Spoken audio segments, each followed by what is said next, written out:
Breaking చూస్తున్నాం. BRS MLC Kavitha bail పిటిషన్లపై ఢిల్లీ హైకోర్టులో విచారణ రేపటికి వాయిదా పడింది. కవిత తరపున సీనియర్ న్యాయవాది విక్రమ్ చౌదరి వాదనలు వినిపించారు. ఢిల్లీ లిక్కర్ స్కామ్ కేసు నమోదైనప్పుడు కవిత పేరే లేదని, మహిళను విచారణ పేరుతో కార్యాలయానికి పిలవకూడదనే విషయాన్ని విక్రమ్ చౌదరి కోర్టు దృష్టికి తీసుకొచ్చారు. కేసు గురించి అన్ని వివరాలు తెలుసని న్యాయమూర్తి అన్నారు. అయితే బెయిల్ ఇచ్చేందుకు ఉన్నటువంటి గ్రౌండ్స్ ఏంటంటూ కూడా ఆయన ప్రశ్నించినట్టుగా తెలుస్తోంది. విచారణ వాయిదా పడడంతో రేపు సిబిఐ, ఈడీ వాదనలు వినిపించనున్నాయి. ఇదే అంశానికి సంబంధించి పూర్తి అప్డేట్ మా ప్రతినిధి రాజు అందిస్తారు ఢిల్లీ నుంచి. రాజు, ఈ విచారణకు సంబంధించి విచారణ రేపటికి వాయిదా పడినట్టుగా తెలుస్తోంది. పూర్తి అప్డేట్ ఏంటి?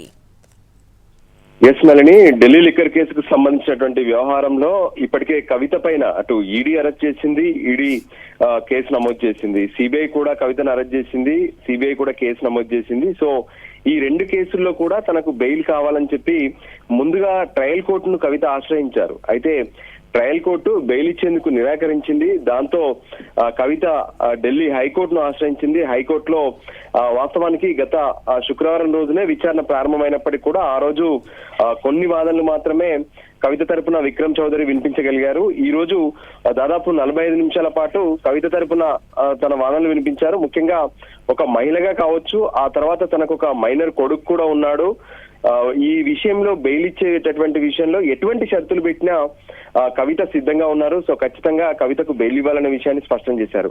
ముఖ్యంగా ఏదైతే ఈడీ అంటే సుప్రీంకోర్టులో ఒక విషయాన్ని స్పష్టం చేసి కవితను మేము అరెస్ట్ చేయము అని చెప్పి అండర్టేకింగ్ ఇచ్చిన తర్వాత కూడా కవితను అరెస్ట్ చేశారు.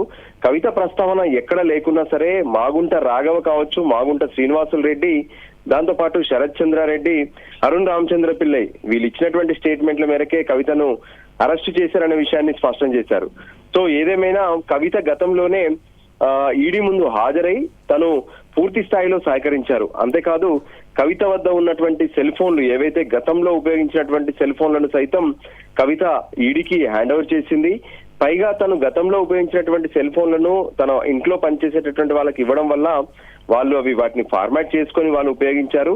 సో దాన్ని కూడా ఏదో సెల్ ఫోన్లలో ఉన్నటువంటి డాటాను డిస్ట్రాయ్ చేశారనే విషయాన్ని కూడా కొంత తెరపైకి తీసుకొస్తున్నారు. ఇది సరైంది కాదు, కావాలనే కుట్ర పన్ని కవితను అరెస్ట్ చేశారని చెప్పారు. ఇంకా ఈడీ సైతం ఏదైతే 2022లో డిసెంబర్లో వాళ్ళు వచ్చి విచారణ జరిపినటువంటి సందర్భంలో తాను పూర్తి స్థాయిలో సహకరించారు. 7 గంటల పాటు విచారణ జరిపారు.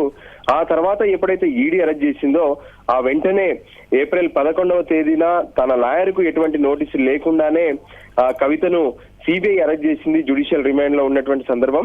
సో ఖచ్చితంగా ఈ విషయంలో కోర్టు పరిగణలోకి తీసుకోవాలి, కవితకు బెయిల్ ఇవ్వాలనే వాదనలు వినిపించారు. అయితే ఈ కేసును రేపటికి విచారణకు వాయిదా వేశారు. రేపు ఈడీ, సిబిఐలు తమ వాదనలు వినిపిస్తారు. ఆ తర్వాత దీనికి సంబంధించినటువంటి ఆర్డర్ పైన తీర్పును రిజర్వ్ చేస్తానని చెప్పి కూడా హైకోర్టు జస్టిస్ స్వర్ణకాంత్ శర్మ స్పష్టం చేశారు. Nalini. Right Raju, thanks for the update. BRS MLC Kavitha bail పిటిషన్లపై ఢిల్లీ హైకోర్టులో విచారణ రేపటికి వాయిదా పడింది. కవిత తరపున సీనియర్ న్యాయవాది విక్రమ్ చౌదరి వాదనలు వినిపించడం జరిగింది ఇంతసేపు. అయితే ఢిల్లీ లిక్కర్ స్కామ్ కేసు నమోదైనప్పుడు కవిత పేరే లేదంటూ మహిళను విచారణ పేరుతో కార్యాలయానికి పిలవకూడదనే విషయాన్ని విక్రమ్ చౌదరి కోర్టు దృష్టికి తీసుకొచ్చారు విచారణ సమయంలో.